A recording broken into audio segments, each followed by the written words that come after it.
Batteries, battery tenders, how do we do it?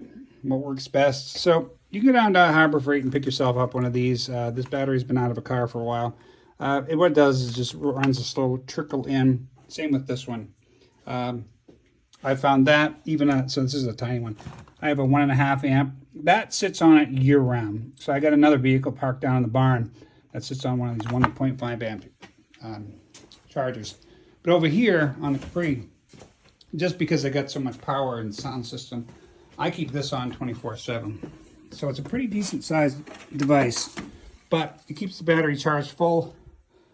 Trust me, keep a full battery, lasts for years. Now, if you have corrosion and that sort of thing, time to take the terminals off and clean them. And I can teach you how to do that too. But yeah, don't be afraid to keep some type of a tender on the car. Never failed. This battery's what, 5-6 years old, and this car will start perfectly in spring. Thanks for checking it out. More to come. We'll see you out there.